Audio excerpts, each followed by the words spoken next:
Sometimes it feels like the world is designed to test your patience. Someone cuts you off in traffic and acts like you're the idiot. Your coworker sends that passive-aggressive email that ruins your whole vibe. A friend doesn't reply for days, but posts selfies with other people. And your phone dies right when you need GPS the most. You feel it in your chest.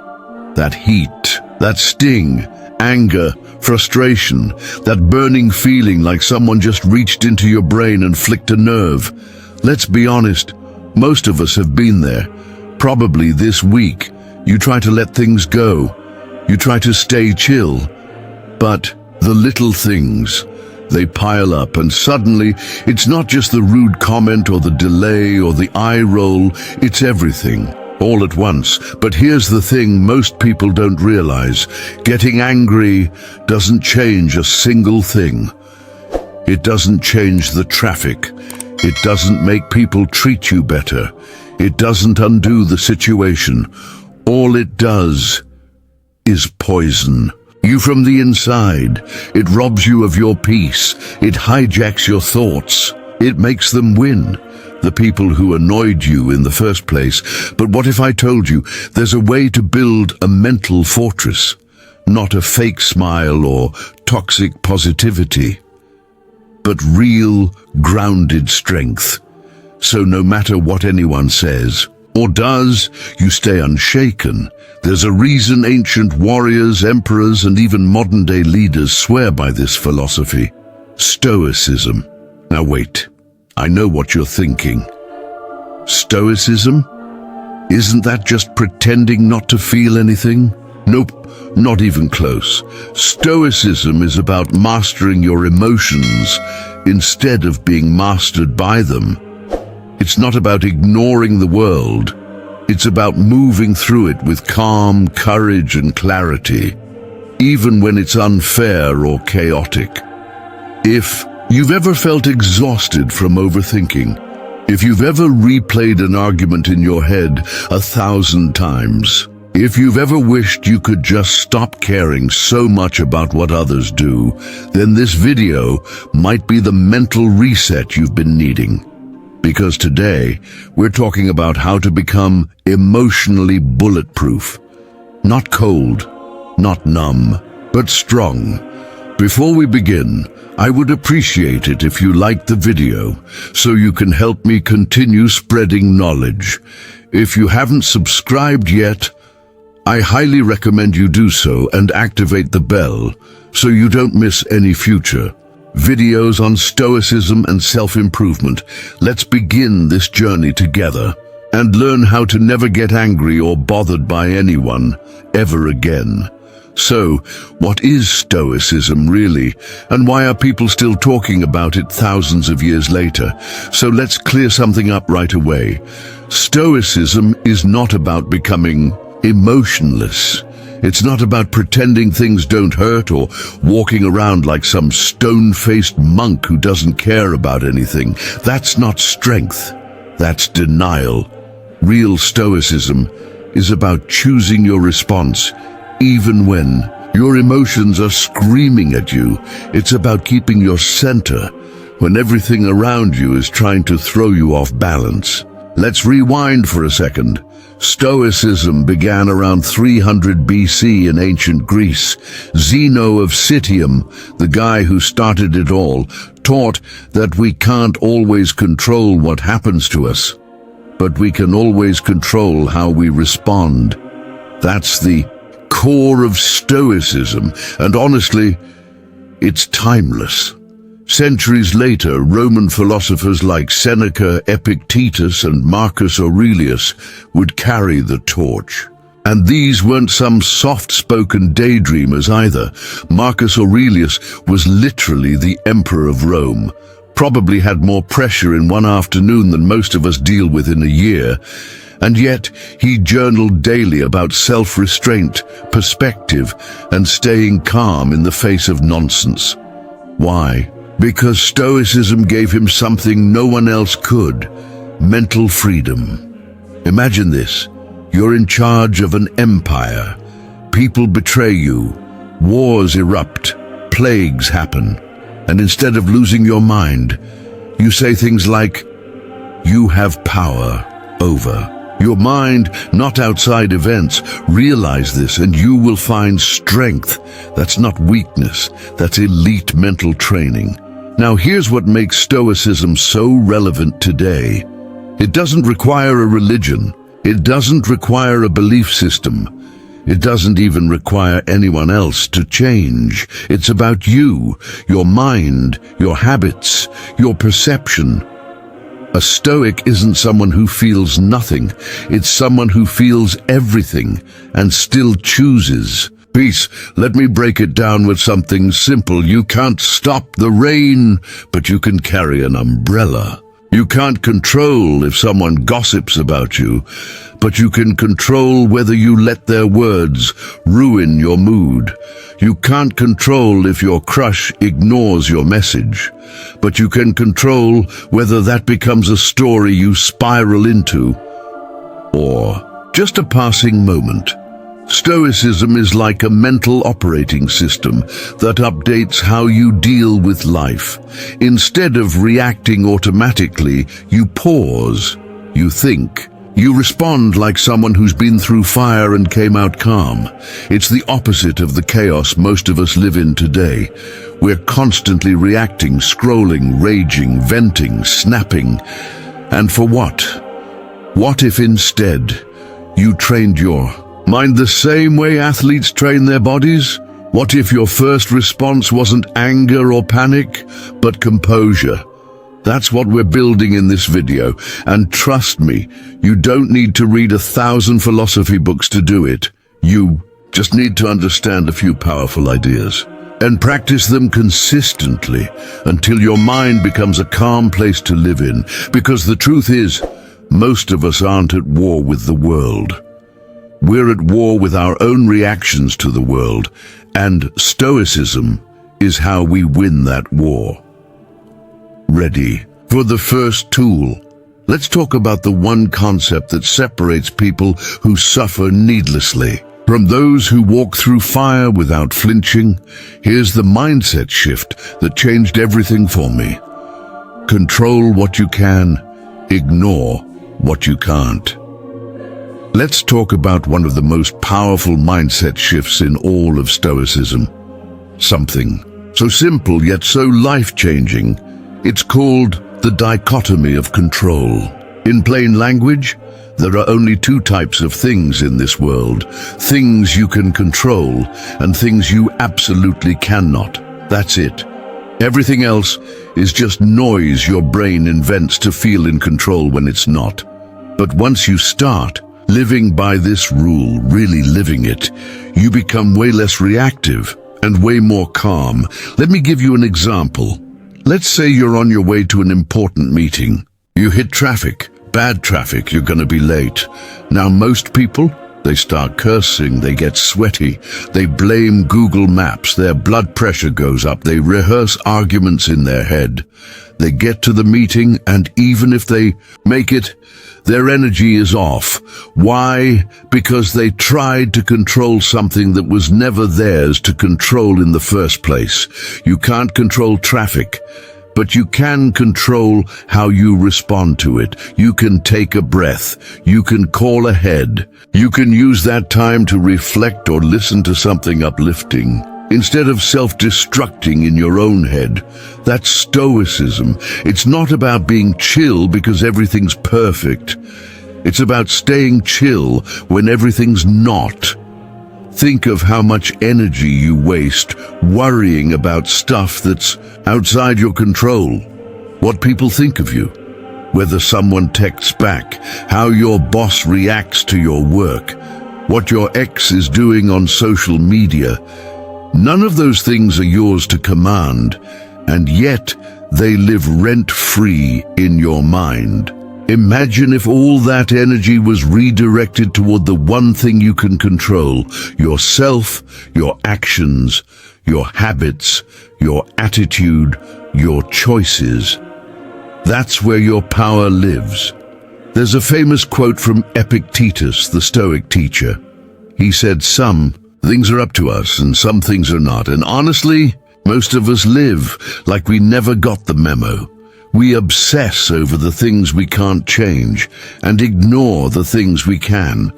But when you flip that, when you actually accept the chaos of the outside world and take full command of your inner world, you become unshakable. Let me ask you something. Tell me in the comments, have you ever found yourself getting worked up over something totally outside your control?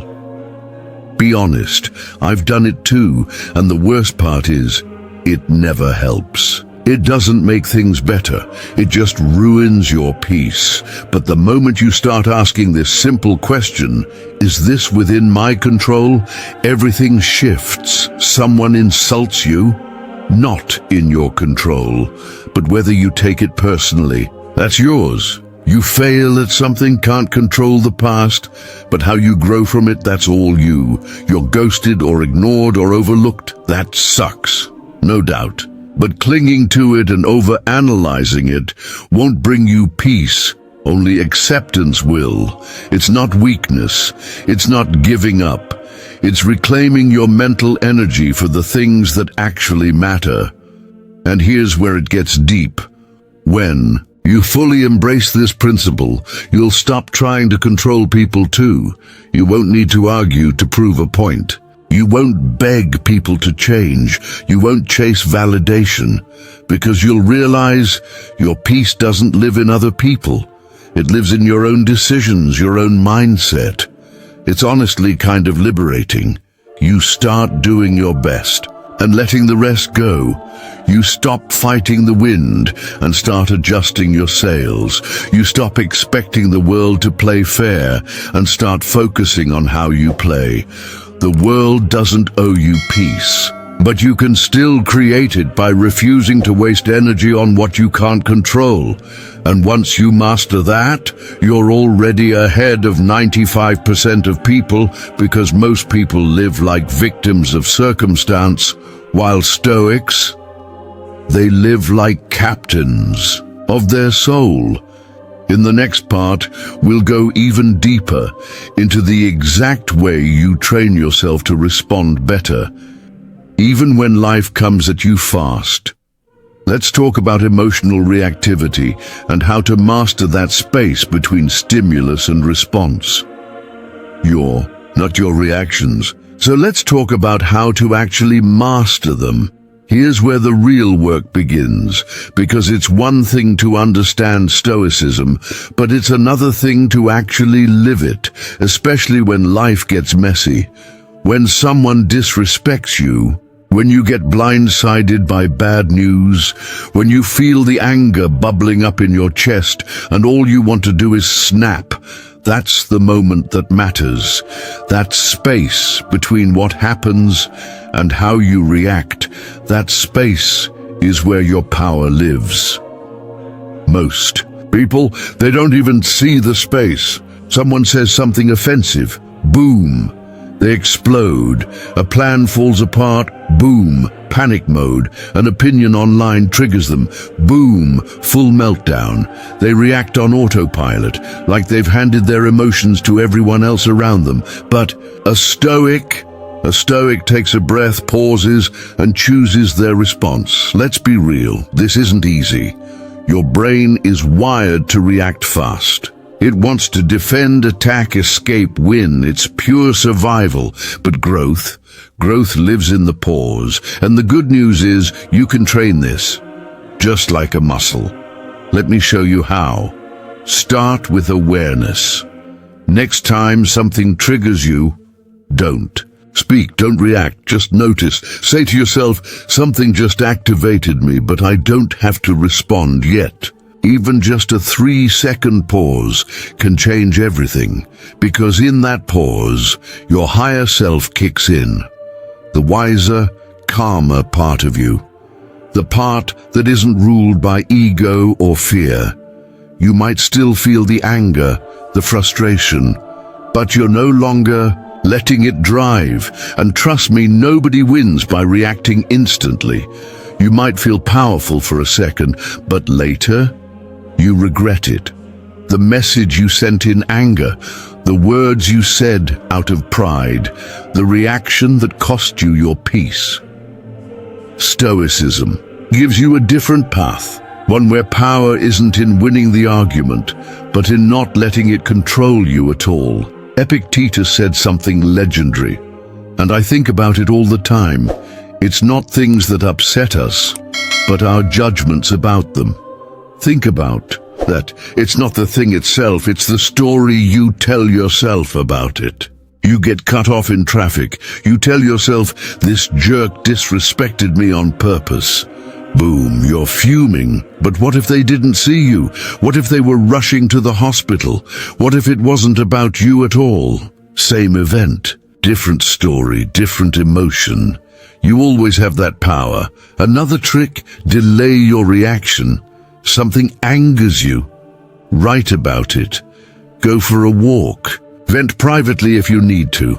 Not to the person, but to the paper. Give your emotions time to cool down, and your wisdom time to speak up. And here's a big one. Don't have an opinion on everything. Marcus Aurelius literally said, you always have the option of having no opinion. Not every comment needs a comeback. Not every insult needs a defense. Not every piece of news needs your outrage. You can just let it pass. This doesn't mean you're weak or passive. It means you're in control. Strong people don't react to everything because they know their peace is too expensive to hand. Out to every idiot with an attitude. You want to be unbothered? Then be intentional. Pause, breathe, reframe, respond. Only when it's worth it. And if it's not worth it, let it float by like a leaf on water, because nothing is more powerful than someone who can feel everything and still choose peace. So next time life comes at you sideways, remember, you're not at the mercy of your triggers, you're training. For something bigger, your reactions are no longer automatic, they're strategic. Your anger is no longer your master, it's your signal. And your power is in the pause.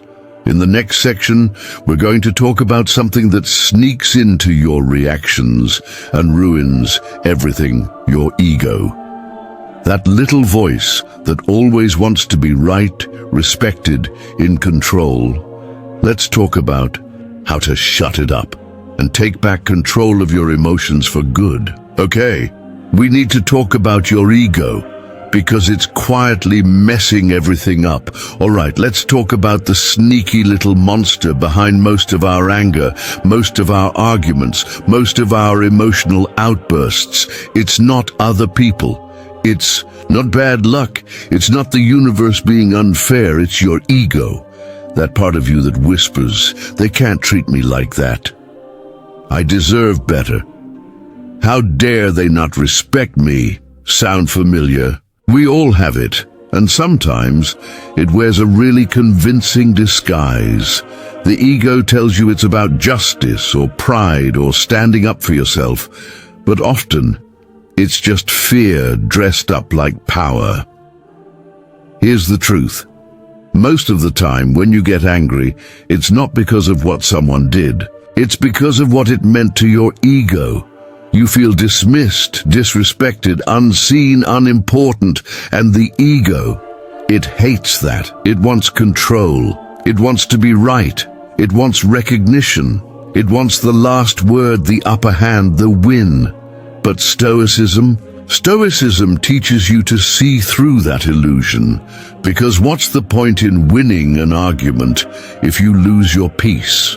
What's the point in being right if you're still replaying that moment in your head 2 days later? Seneca, one of the wisest Stoics, wrote about how pointless it is to let your emotions run the show.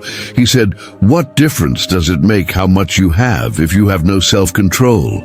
Think about that. You could have money, power, status, but if someone's words can ruin your entire day, you're not in control. Your ego is. And here's the thing, your ego loves conflict. It thrives on it. Because conflict makes you feel important. It gives you a reason to get loud, to fight, to flex. But a Stoic doesn't need noise to feel powerful. Real strength is silent, real power is calm, and real peace comes when you stop reacting just to protect your image. Let me give you something practical. Next time someone offends you, instead of thinking, "How dare they?" try thinking, "Is this really about me, or is this just my ego wanting a fight?" 9 times out of 10, it's your ego. And if you can step back in that moment, even for a second, you break the pattern. You stop feeding the beast. You stop wasting energy proving something to people who don't even matter. You stop reacting just because your pride got bruised. Because let's be honest, half the people who offend you, they're not even thinking about you. And the other half, they want a reaction. Don't give it to them. Let them talk. Let them assume. Let them be loud. You stay still, because that's silence. That calm, that's control, that's discipline, that's you being unfuckwithable. Ego says, get even. Stoicism says, let it go. Ego says, make them regret it. Stoicism says, protect your peace. And when you start choosing your peace over your pride, that's when you start winning. Next, we're going to take this deeper, into a practice that most people ignore, but that Stoics used to build resilience in a world that didn't care about their comfort. It's raw, it's uncomfortable, and it's exactly what makes you stronger. Let's talk about voluntary discomfort and how choosing difficulty can actually make your life feel lighter. Want to get mentally tough? Then start getting uncomfortable on purpose. We've talked about staying calm when life throws punches. Now let's flip the script a little. What if, instead of waiting for life to test you, you started testing yourself? Sounds a little crazy, right? But this is where Stoicism gets real. See, ancient Stoics didn't just sit around writing quotes and sipping olive oil. They practiced something called voluntary discomfort on purpose. They made their lives harder so they could become mentally tougher. Seneca, who was one of the richest men in Rome, by the way, would sometimes sleep on the floor, eat plain food, wear rough clothes, just to remind himself, if this is the worst that happens, I'll survive. Why? Because comfort makes you soft. And too much of it? It makes you fragile. Think about your life right now. Most of us have more comfort than any generation in history. Soft beds, food on demand, entertainment 24/7. And yet, we're more anxious than ever, more sensitive than ever, more rattled by the smallest inconveniences. The Wi-Fi lags and suddenly we're losing our minds. Someone doesn't answer for 2 hours and we spiral. A barista messes up our coffee order and it ruins the whole morning. You know why? Because we've trained ourselves to believe that discomfort is bad, that we need everything to go our way to be okay. But the Stoics saw it differently. They believed that voluntary discomfort trains your brain to stop fearing life's chaos. It toughens you up from the inside out, and you don't have to live in a cave to do it. Let me give you a few modern versions. Try taking a cold shower, not because it's trendy, but because it's uncomfortable. And you'll realize, wow, I can handle more than I thought. Try leaving your phone at home for a walk. No music, no map, just you and your thoughts. Get bored, feel the itch. Learn to sit in it. Try saying no to something you'd usually give in to. Junk food, gossip, hitting snooze. It's not about punishing yourself. It's about choosing discomfort.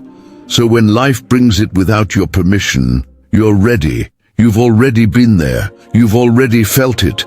And more importantly, you've already survived it. Now here's where it gets deep.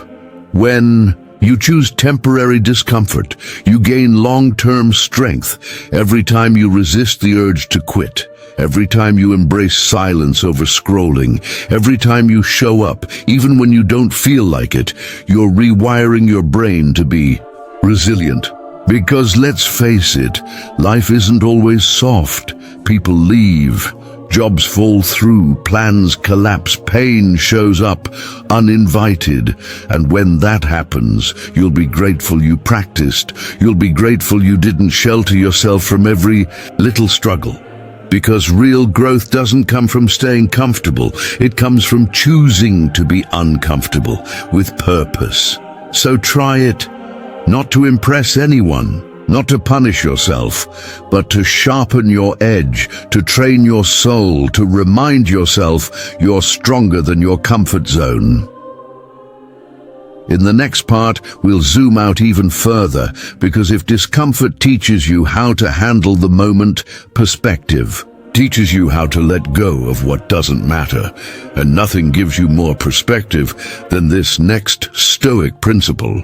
Memento mori, the reminder that you're going to die. Let's talk about death detachment and how remembering the end actually makes life feel a whole lot lighter. You're gonna die, and honestly, that might be the best news you hear today.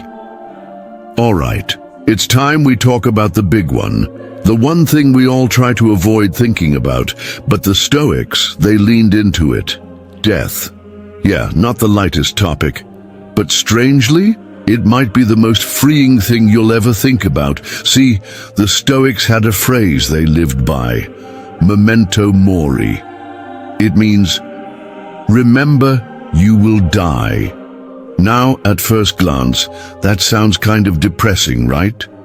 But it's not meant to scare you, it's meant to wake you up. Because here's the truth most people don't want to face. You don't have forever, and neither does anyone else. You could get hit by a car tomorrow. Someone you love could be gone next week. And everything you're mad about today might not matter at all when that time comes. We spend so much of our life angry, anxious, stuck in loops, arguing with people who don't matter, obsessing over stuff we can't change, stressing over things we won't even remember in 5 years. But if you knew, truly knew, that your time here was short, would you still waste your energy on that petty argument?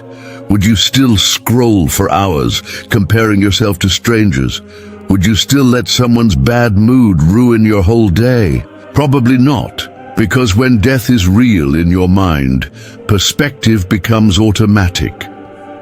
Marcus Aurelius, the emperor and philosopher, used to write about death constantly, not because he was dark, but because it made him more alive.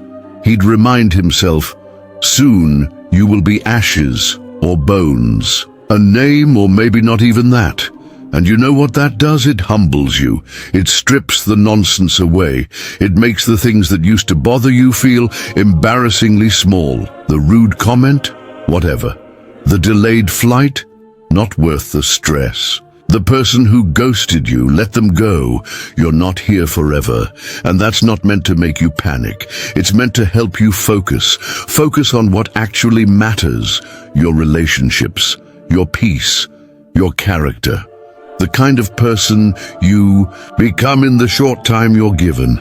You realize it's not about being right. It's not about controlling everything. It's not about chasing more. It's about being present, feeling the moment, even the uncomfortable ones, without resistance. Because every second you waste being angry at someone is a second of your life you'll never get back. So the next time someone tests you or life doesn't go your way, ask yourself, will this matter when I'm gone? And if the answer is no, let it go. That's Stoicism at its core. Not detachment, in a cold way, but in a clear way, a way that lets you move through life lightly, without clinging, without chasing, without needing everything to be perfect. Because perfection is an illusion. Control is limited, but peace Peace is a choice, made moment by someone who knows what truly matters, and that person can be you. In the final part of this video, we'll pull everything together, everything you've learned, everything you've felt, and I'll leave you with a reminder that'll stick with you long after this video ends. Let's bring it all home. Let's bring it all together and remind you why nothing outside of you can steal your peace. So here we are. You've made it through every piece of the Stoic mindset. You've learned how to control what you can, let go of what you can't, silence your ego, train your reactions, and see discomfort as fuel, not punishment. You've stared death in the face and realized it's not something to fear, it's something that reminds you how to live. And if you really sit with all of this, if you don't just hear it, but apply it, then you'll become someone this chaotic world can't shake. Not because you're cold, not because you don't care, but because your peace isn't up for negotiation anymore. That's Stoicism, and that's how you become someone who can never be truly bothered by anyone. If you found value in this video, please like, subscribe, and turn on notifications so you never miss future insights on Stoicism and self-improvement. And remember, you can't control everything, but you can control yourself. And that's where your power begins.